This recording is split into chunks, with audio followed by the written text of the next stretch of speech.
هو حزر ايش راح اسوي اليوم؟ جدريه كبيره اكبر شيء، نزل المركبه الفضائيه بداخلها وتنزل اللهانه فوقها ونشعوط اللهانه بالمي الحار، طبق شلون ما كان وعلى النار قبل ويبا حلو.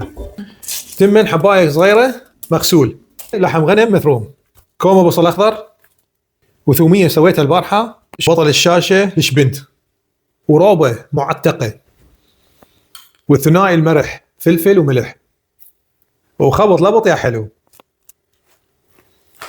وهاي الحشوه جاهزه. اجي اسوي الصوص. دي هنا مصل اللبن، اللي يعرف شنو يشوف الفيديوهات السابقه. ينزل بالصوص، عصير ليمون، ما ادري كم ليمونه وايه، وشويه فلفل اسود، ملح، واخبط يا حلو. وهاي انطبقت بالبخار، وشوف الورقه شلون صارت شفافه. هسه مد ايدي واخذها الطاسه اغسلها بمي بارد حتى اقدر اشتغل بيها. نفس الجدريه نظفتها وغسلتها، اخلي زيت زيتون بالقاع. وهلا بالضلوع، نجيب الضلوع ونصفطها بالجدر.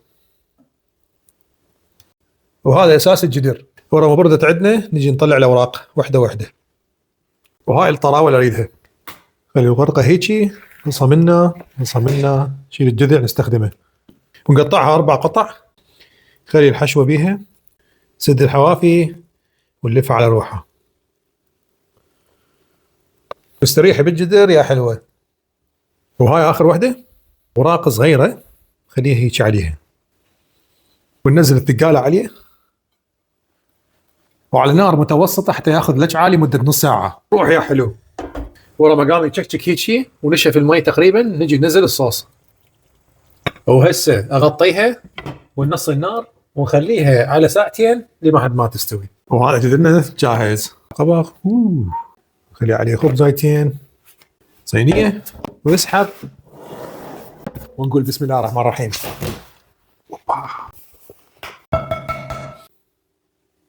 شيء شلونها؟ وشوفوا لي المنظر رهيب. طبعا بعدها حاره بس ما اتحمل المنظر. خلينا نضوي نقول بسم الله الرحمن الرحيم.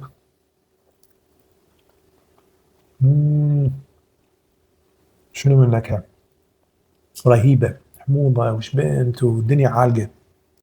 شوف هاي الضلوع شنو قصتها، شو والله